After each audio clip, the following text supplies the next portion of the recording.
Hello, and welcome to the South Coast Artists Index, where artists, performers, and writers, as well as curators, directors, and supporters, anyone with ties to the creative community, drops by to introduce themselves to you. We'll talk about their beginnings, their vision, their passion, and so much more. The South Coast Artists Index podcast is brought to you in part by Heavenly Spirits, who invites you to celebrate the art of life and creative communities everywhere.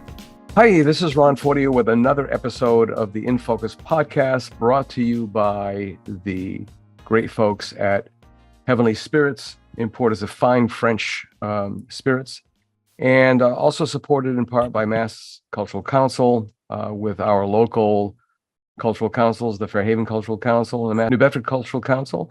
And I always say that our next guest is a very important guest, but all of our guests are important, and all of our guests are wonderful. I had a wonderful conversation at the podcast just previous to this with a 13-year-old artist who attended the New Bedford Light Fine Arts Club, which was the first public showing of her work. And not only did she sell one piece, the other piece, there were people trying to upbid to get her piece. She ended up walking out of the building with 2 sales and a commission. So you never know what's going to happen on this show. And with that in mind, I'm going to ask our distinguished guest to introduce themselves and spell their name for the record. So my name is Naomi Slipp, Naomi, S as in Sam, Li, 2 P's like Paul.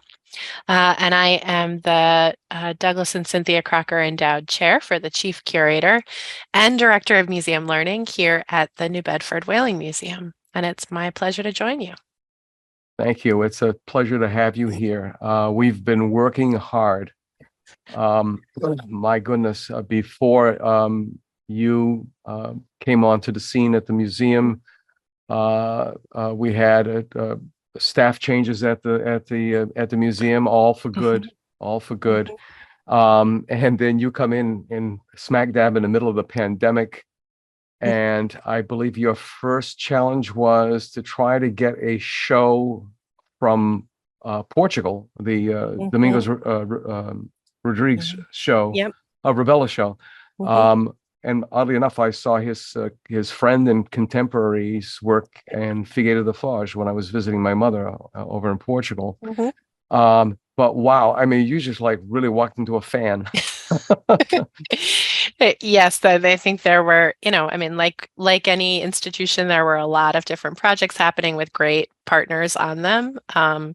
Common Ground, which we'll talk about in a minute, had started in 2018 under Akia de Barros Gomez's very capable hands and under her direction. But as you noted, she's moved on to another great opportunity. And so that project was one piece. The Domingos Rebello exhibition was another really complicated piece. The pandemic really closed a lot of shipping routes. It placed challenges on staff capacity all over the place, especially in bureaucratic channels. And the exhibition, for folks who don't know or who weren't able to make it, was a real celebration of the work of this Azorian-born Portuguese painter. He was born right at the turn of the century. He studied in Paris in the 19-teens. He was a contemporary of Picasso, Modigliani, many of the kind of great European modernists. And this was an exhibition to show work held in private collections, mostly his family, so descendants, that was stretched across the Azores and Portugal. So the paintings had to get consolidated in one place in Lisbon, crated, put on a plane, and shipped to us. Now, that sounds really simple.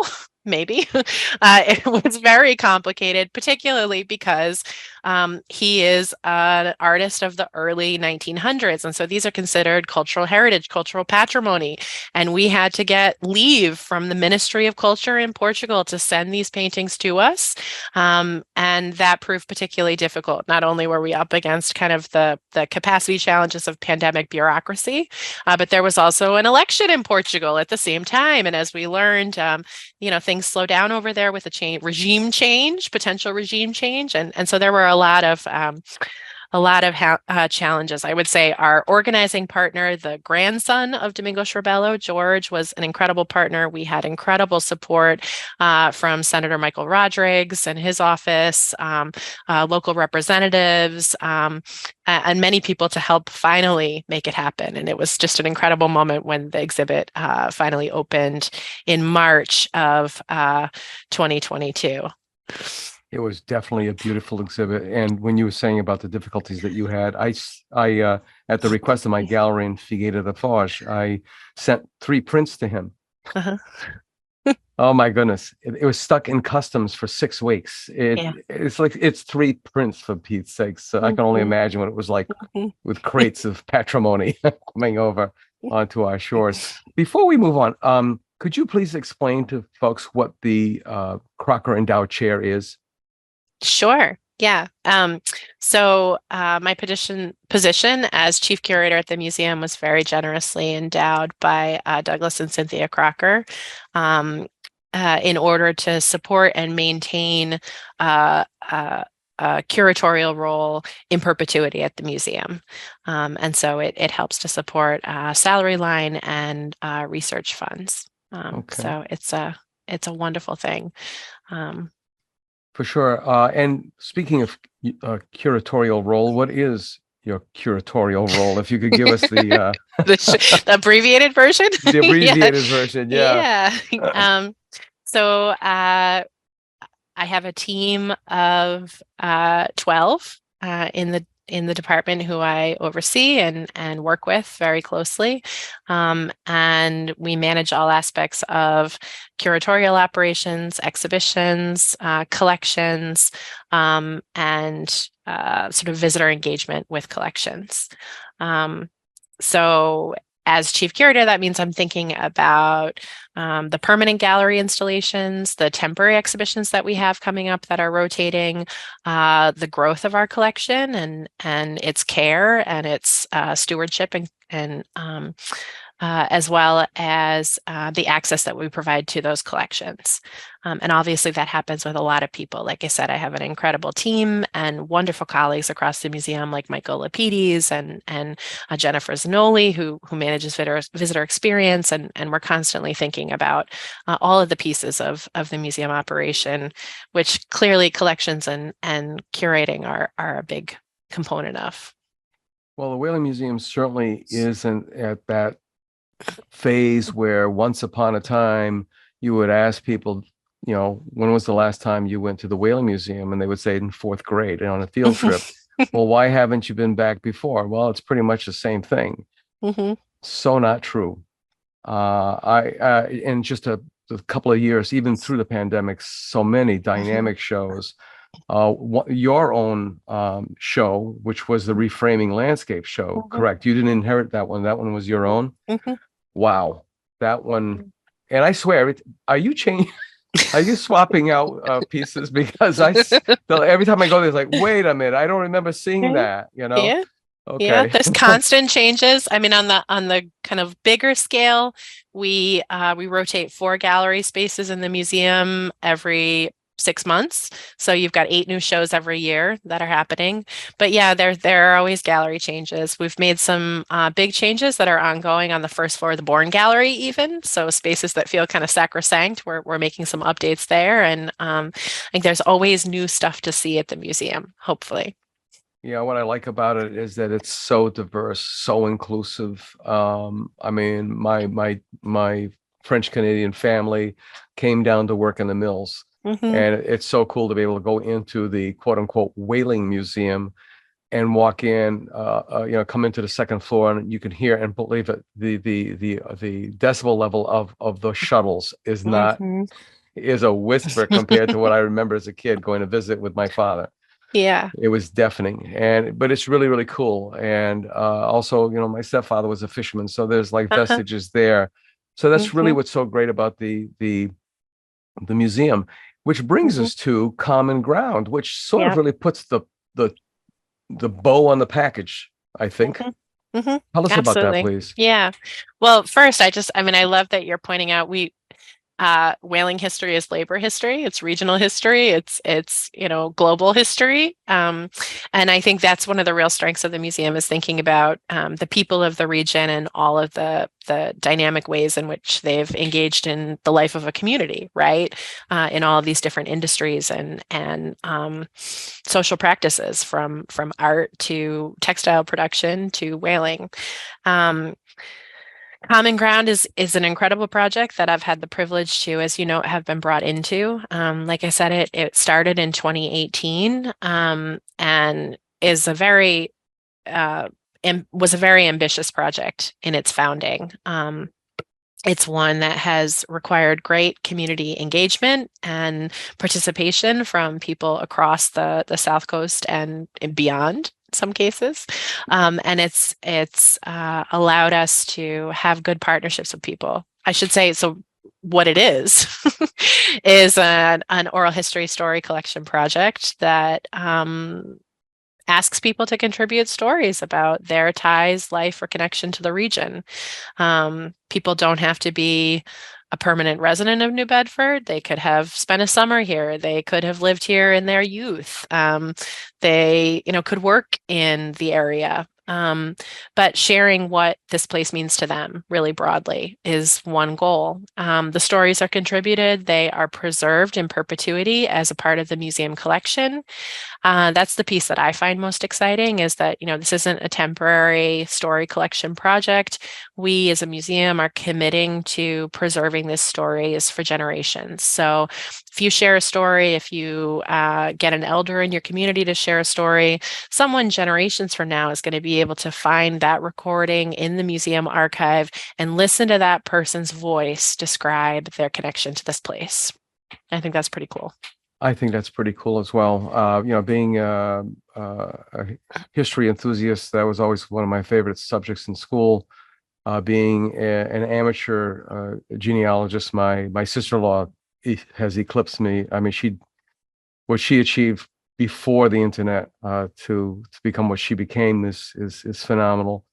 And the whole idea is it's not just tracing a lineage. I mean, everybody wants to find, we lived in a medieval castle and we were knights and ladies and so on and so forth, but it's so much more than that. Mm-hmm.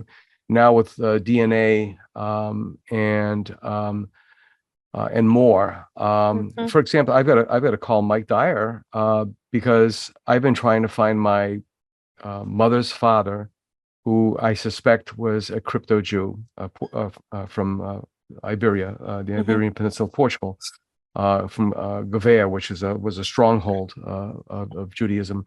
And it's like running up into a wall several times. And so I said, his sister came over and she married this guy. I'm going to try researching him. You know how it is with genealogy. If you can't get under it, over it, around it, through it, you find a way. Yeah. And I was shocked because he was on The Wanderer. Huh. That's amazing. In 1919, they got married in 1914. I think he was in The Wanderer in 1920. Oh, wow. So it's like, whoa, now there's a path to go towards. We'll find him in the record books. Yeah. Yeah, exactly. So what to you is important, or what do you feel is the power of stories, of narrative? I think, honestly, I think there are some stories that really resonate with me personally. I think there are some that have incredible moments of coincidence or extraordinary, connections to real important historical events. I think there are ones that are also really simple or mundane, and there's loveliness in that. People talking about their loved ones who are no longer with us, talking about the importance of an aunt who helped to raise them, or about what their neighborhood used to look like, or the stores that used to be downtown when they were a kid, or holidays, and what those were like. I think the greatness, to my mind, of the archive of stories that Common Ground is collecting is in their in the way in which they all fit together to demonstrate a connectivity, to on the balance one on top of the next to kind of create this great network of stories that really build a picture of a community as much as they record an individual's extraordinary experience or unique experience, right? So that's a little bit of a side way of saying, like, I think the extraordinary part of the project is when you listen to a few different stories and you start to kind of layer or gain an understanding of how many different experiences and different people and different communities exist within this one bigger community. That's when it kind of becomes really powerful to me. Yeah, it also gives you a perspective on history, how much things have changed, and yet at the same time, there's the paradox, very little has changed. And the things that we think are the big moments are actually minuscule in comparison to all the little moments that add up to something far more spectacular. It's great to listen to the lives of, I've been doing this podcast for quite a while. Not that I wanted to. I was volunteered by my friend and co-founder, said, yeah, you do it. And because we couldn't afford anybody that was really good at doing this. And the stories that I've heard are wonderful, especially in arts and culture, because that was our contribution. We contributed 100 podcasts. And we're pushing that mark up now to another 50, so almost half of that since we contributed. And it's the same thing. When was that moment when you figured to yourself, oh my goodness, this is what I want to do for the rest of my life? There's some real tender stories. Even with my mother, I never realized how much she gave up to stop pursuing her dream as a singer. Yeah. Because she had me to deal with. And she tried to balance the two, and it wasn't going to happen. What are some of the most, if we're sticking to arts and culture, I don't know if you had a chance to listen to, there are other resources for that arts and culture category besides what the Artist Index contributed. Anything that stood out in your mind? Yeah, absolutely. Well, I want to pick up on one point you note, which is this idea of like the evolution of people's lives. And I think there are a lot of stories in the archive, including in many of the stories contributed through the South Coast Artist Index to the project that speak to these kind of forks or these moments of choice or these points when one decision could have taken someone in a totally different direction, right? And I think that's kind of a cool thing to hear about when you're listening to stories and considering kind of what they're teaching you or sharing with you.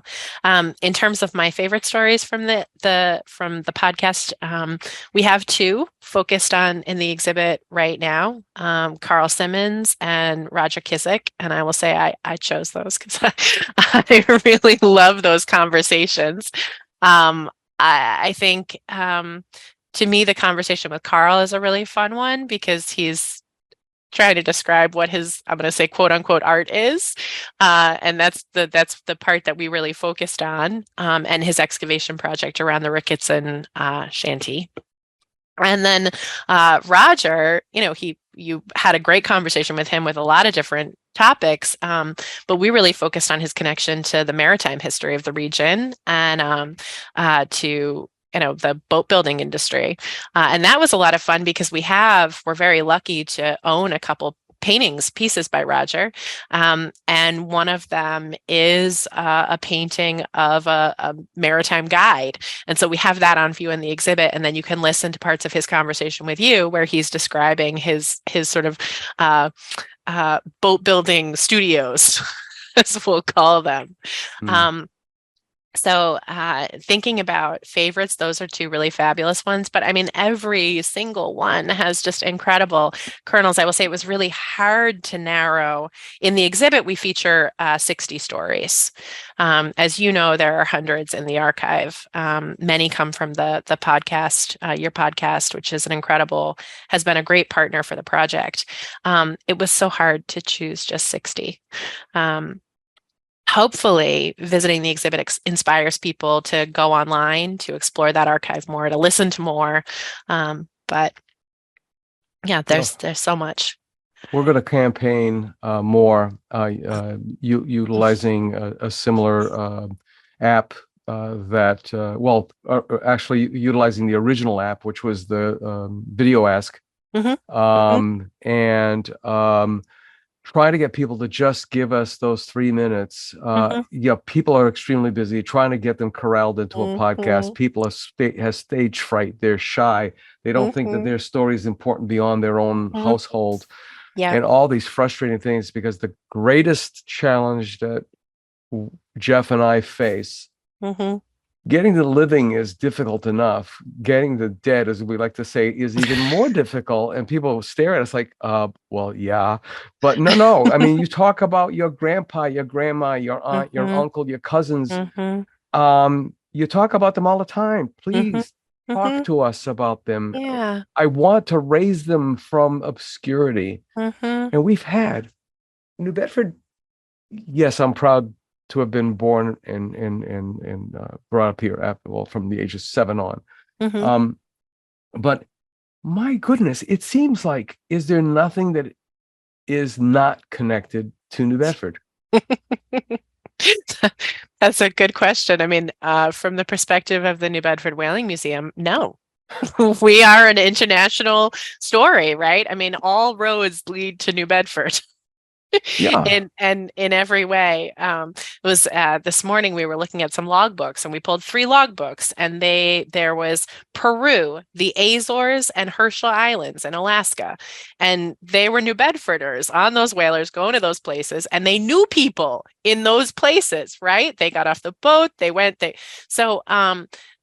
the idea that like globalization or kind of interconnectivity at an international level is somehow a new phenomenon is, totally perplexing, because New Bedford has always been knitted or tied into this much bigger network. But I think what you were noting, 2 things, like the idea that people can share a story and resurrect somebody that they've loved and lost, I think is really important. And I think it's an opportunity to commemorate or preserve that story in a way so that somebody, again, later on will be able to learn about the importance of that figure. And I think the other piece I want to pick up on from what you said is like the idea of importance, because we constantly hear that too around the Common Ground Project. Like, people don't think their story is important. They don't think they have anything to say. And I think it's so hard to convince people that whatever they say, whatever their experience is, whatever their story is, it is important. It is interesting. It is worth preserving. It's worth sharing. It's worth recording. And I'm not quite sure, I feel like we constantly, it's like an uphill battle to break people's idea about what is important and get them to share. It's a struggle. So just a bit of commiseration there. That's a tough one. Yeah, and it's also too, and it's funny because it's always contradictory to the classic, well, somebody should do this and someone should do that. And it would be nice if, well, this is your opportunity. Don't wait until you suffer the loss. And that's one of the hardest things for us is because there are people we've been trying to get on the show, and there's a couple of very well-known painters. And how can you speak to their loved one when they're still raw? Even though in your heart of hearts, you want to create that headstone, so to speak, because they may never get around to it. And it's also a place to create a repository. I just visited Gallery X Remembers. Tomorrow is the last day. So we're recording this now on March 2nd. Tomorrow will be March 3rd. They had a list of about 34 individuals. They only probably attracted 15 of those individuals. And had they not done that,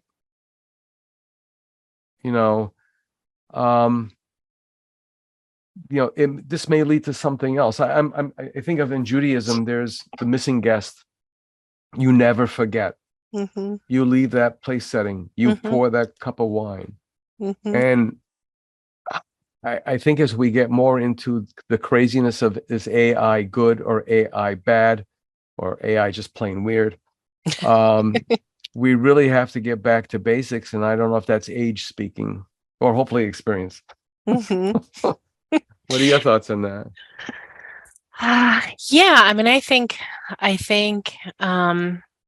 thinking about the challenge of preserving legacies while they're here and not waiting until they're gone or they're past is it's tough, it's tricky. I think, I think about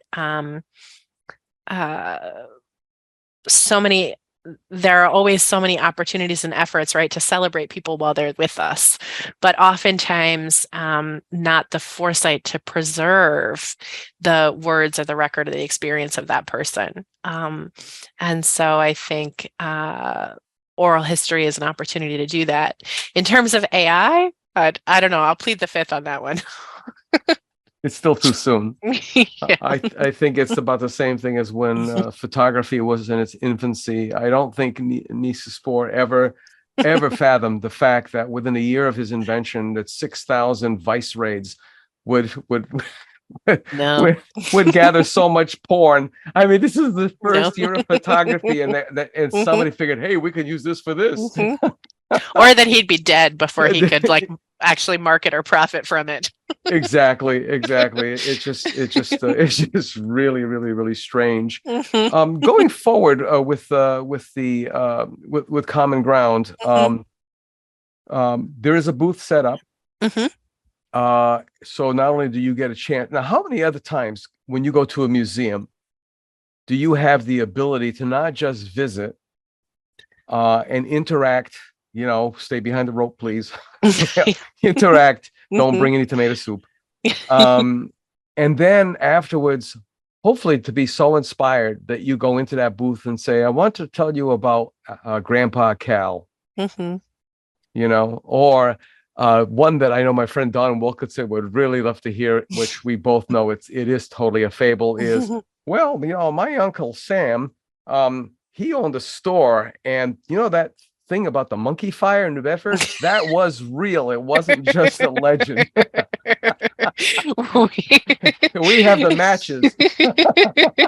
That's a bit of a joke here at the museum. Like, you don't want to be the monkey or the matches.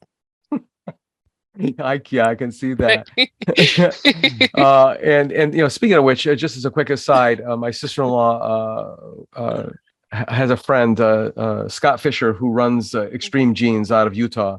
Mm-hmm. Where else would a genealogist run a nationally syndicated radio show and podcast? And they're deep into it. Oh yeah. And I said, Scott, I do have a complaint from an individual here in New Bedford. And he's like, about what? I said, well, Tim Walker is a pretty much of a maritime expert, and I posted, and one of Scott Fisher's guests who opens and closes the show is the director of the New England Historical Genealogical Society, Lambert, I believe is David Allen Lambert, is it? I think it might be. So yeah, I've heard it so many times I don't remember it. And he said, what's the problem? I said, well, I shared the story about Frederick Douglass coming to freedom, and I tell you what, here's a screenshot. This thing is so pockmarked with errors. Uh-oh. And it's true. That goes to show a pride. Mm-hmm. Can you describe pride in Common Ground? Yeah. Or, not of it. Oh yeah, well, of it and in it. Well, I think first thing I will say is we're not going to fact check your story. So you can contribute whatever you want. That's not to say we're inviting full-on fictions or confabulation. But yes, monkey fire. yeah. But I mean, memory is sometimes memory is imperfect, right? And so people should tell the story the way they remember it and shouldn't feel like we're going to be sitting there going, oh, well, that wasn't the name of that store on that corner. Or, we're not critical listeners. We want the story. We want to record and preserve your experience of your history and your life, right? So I think I want to get that out of the way, that, we're not truth police. in collecting stories. But I absolutely think that there is an extraordinary amount of pride in the Common Ground Project. I think there is pride in community and pride in opportunity, both opportunity given and opportunity really kind of carved out and achieved against adversity. I think there is generational pride. There are people who, as noted, are speaking about their grandfather, or particularly there's a lot of family immigration stories, overcoming adversity, or coming here following, say, the eruption in the Azores, and kind of resettling and what that looked like, and stories that I think are really inspiring, but that are also, about, as you know, pride, and this idea of kind of really connecting to one's roots, even if those roots have been transplanted. So I think there's a lot of that in the exhibit and in the stories that we've collected. Yeah. That's so the show is up until August. Mm-hmm. And I think one of Michael's favorite words is in perpetuity. Yes. He mentioned that, about the show itself, about our contribution, so on and so forth, which is something to fathom. It's almost like we're furnishing a pyramid, because when people first asked us about what is this artist index, and I said, well, we're building pyramids. And of course, I got like a wrinkled face kind of look. And what do you mean by that? I said, well, people think that the pyramids were built to preserve the body. So wrong. They were built to preserve memory. And that's why everything had to be as it was here in the hereafter, because this is the continuity and, Orion's belt and the whole 9 yards. And that's what's so important about these stories, is that they're not one and done. You didn't just contribute your story and walk away, because who knows who listened to that story and picked up something and go, I'll be darned, I never thought of that. I can't wait till I get back home and I'm going to research Grandpa. And maybe that's the missing link that I've been looking for. Yeah. I think this idea of commemoration is really important, and continuity, and kind of weaving threads through different stories to really kind of build the tapestry of the region and its history and its diversity and its complexity. And, we talked about pride. There are definitely stories that are critical of the history of the region, and that's important to capture too. All of it, right? Everything of the history of this place. I think my grandparents both contributed to oral history projects, and I can go online and listen to their voices. They died in the early 80s, early 90s. And that, let me tell you, is a really cool thing. It's an extraordinary thing. So I think the project is not just the exhibit, as you noted. It has so many legs. It's the archive online. It's the collection of the stories in the museum collection, and it's this promise of preservation of those for a very, very long time, which I definitely think ties in with the pyramids. I don't know if we'll hit 2,000 years, but well, not to put any pressure on you, but will there be a tabletop book at any point in time? Because there's just something that's like, with AI and all this other crazy stuff, and we spoke earlier about the technological hellstorm that I've been in most of the week. I don't know what is going on out there, but there's still something so cool about a book. Yeah, I think it's an interesting idea. I think Michael Lapidis, my co-curator, and we should have named him in full earlier, Director of Digital Engagement here at the museum, and a great partner on the project. he and I really have focused on the digital publishing of the archive, of building a really incredible website through the efforts of a freelance web designer we've been working with called Cason. And Catherine has built an extraordinary site that is searchable and sortable. It's really, I think, easily navigable. It is simple. It's easy, I think, to use. And the kind of execution of that has been a really big behind the scenes component to making the stories as accessible as possible. I think, one of the things that would be challenged in a publication is I love listening to the voices. I love listening to people's inflections. I love listening to accents. I love listening to the way people describe, various parts of their story or their life. And, the inflection and the tone of their voice and the cadence and the way that they talk, none of that conveys very well on the page. And I don't know if you've found this, but for us, whenever we get a transcript back, it's like so flat. And the transcription team, I mean, God love them. They have so much, they have to add punctuation. They have to figure out where the period goes, right? I don't even know where does the comma go? When it's not like we're pausing and saying, okay, now we're going to put exclamation point there, or like, can you do a ... So, all of that has to be reinserted, but it often doesn't exactly align with the same sense you get when you listen. Yeah, that's true.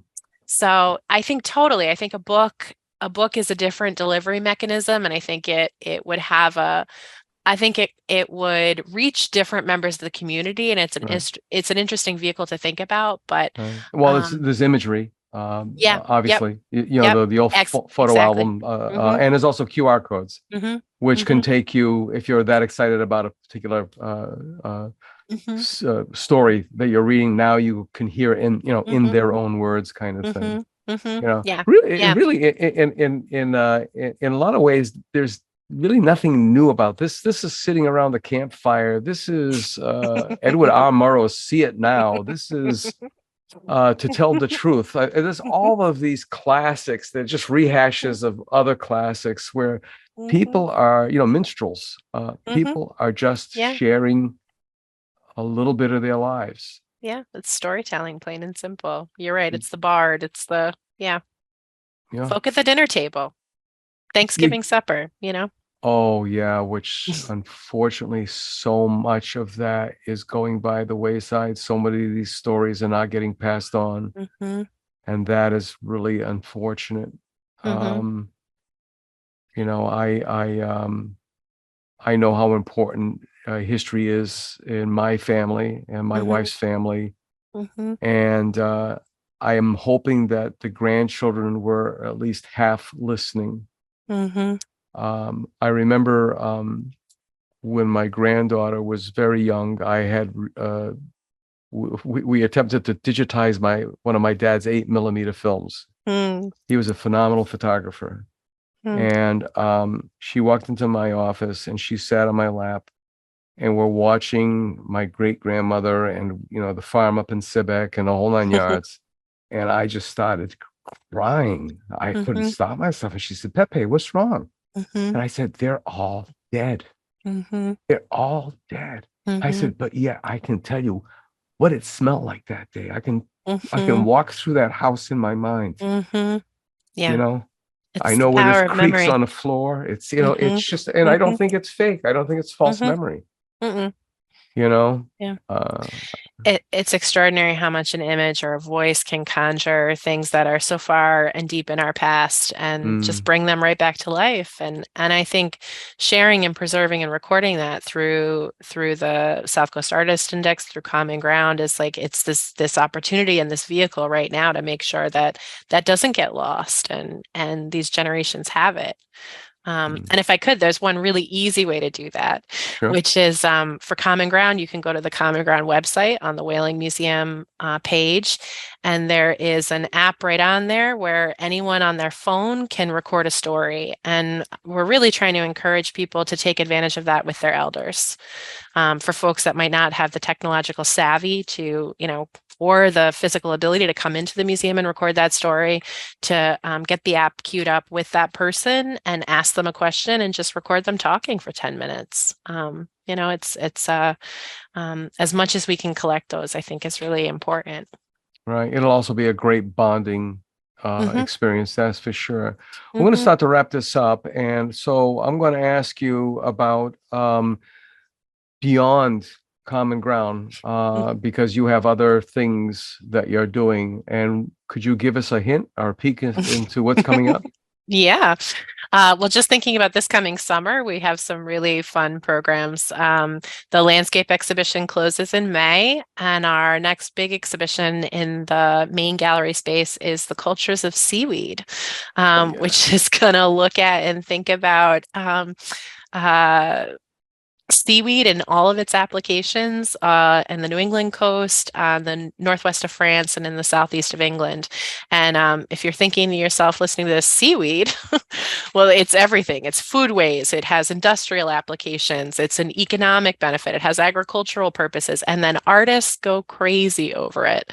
So we've got art from the 1780s all the way up to contemporary artists working today who are picturing seaweed, inspired by seaweed, and integrating seaweed into all sorts of fabulous design and decorative arts. So that's going to be a really fun exhibit. We've got a couple living artists, contemporary artist shows that are also up. Deborah Ahrens, who's a Dartmouth artist, has been collaborating with two scientists at Woods Hole on a project called Heat Waves, and we'll have that up in the galleries to learn about how rising ocean temperatures are impacting ocean ecosystems. We've got an exhibit of the work of Daniel Rinaldi, an artist based between Wellfleet and Boston, who founded the Arts Administration program at BU, and who in 1991 witnessed a whale stranding at Wellfleet, and then started a whole body of print-based work exploring the legacies of whaling and whale stranding events. And then we have a show by a team of artists, William Petit and Candace Smith-Corby. Candace teaches at Stonehill, and the two of them are exploring the collection and taking historical inspiration from the kind of distances between whaling captains and their wives and the modes of communication that were used in the 19th century. And they were inspired in particular by physical distance during the pandemic. One of them is based in Italy, one in Massachusetts. And so they were mailing work back and forth to each other to kind of generate or co-create a body of work. So that's just the summer. There's a lot more coming after that. And a lot of fun things on deck. Mike Dyer is bringing us a really exciting exhibition that explores the overlap between U.S. whaling and the U.S. Navy. And there are some incredible stories in that exhibition. So it's going to be a lot of fun, I think. And hopefully people come visit us. Wow. Yeah. It goes to show that the museum is so much evolved and continuing to evolve, and there's also expansion. Hopefully that will that be going this year at all, or is there still more planning to do? So you're talking about the campus master planning that we went through in this past year, which was an extraordinary effort. That was really working with an architecture firm to look at our entire campus and to figure out areas where we can streamline visitor experience, areas where we can consolidate, say, staff offices, kind of how we're using our space and how it can best be used. As people probably know, familiar with the museum, we take up a whole city block. We are 10 distinct buildings, all stitched together in different ways. And so it is a complex campus, and that was just a big process of figuring out what we have and what we can do better with it. A piece of that is the hope for expansion into a new building across the street. But we're very much still working on figuring out phases of work and growth, and excited to kind of tackle the challenges ahead. So that's a long way of saying we don't have a concrete timeline on any new building at the moment, but have very much been engaged in thinking about our spaces in productive ways. Excellent. Yeah, because you've seen so many institutions where it looks like a rabbit warren, the Winchester Mansion, the house that Jack built. I mean, there's all the, and whereas the museum looks like it's really planned its way out, there's the untouchables, the Lagoda room, Oh yeah. and certain areas, but to go through the museum, there really is a great sense of a discovery. It's not like I'm lost, where am I? It's like, oh my gosh, there's another room over there. Well, and I would say, I think you should get a little lost in a museum. I will admit, I always kind of find myself in the ancient world in the MFA Boston, and I'm like, oh yeah, I forgot you were back here, Etruscan vases. Everyone has the stuff they go to. Or I was talking with someone this morning and they said, I've gone to the MFA Boston a million times. I never found the musical instrument room until last week, So, I think here on our campus, hopefully people have a similar experience, right? You want that discovery and that surprise, with each visit. Exactly. Well, Naomi Slipp, thank you so very much for joining us. Thank you, Ron. This has been great fun. Yeah, it is. It has been. All we needed was coffee. Okay, I want to wrap it up. Folks, that concludes another episode of the In Focus podcast. Thank you so much for joining us, and also for Heavenly Spirits for generously sponsoring us, and to all of our listeners. Until the next time, just be kind to each other out there. Thanks so much. Bye-bye. We'll see you next week for another episode of the South Coast Artist Index podcast. To learn more about the South Coast Artist Index, visit theartistindex.com. Find us on Facebook, Instagram, and YouTube.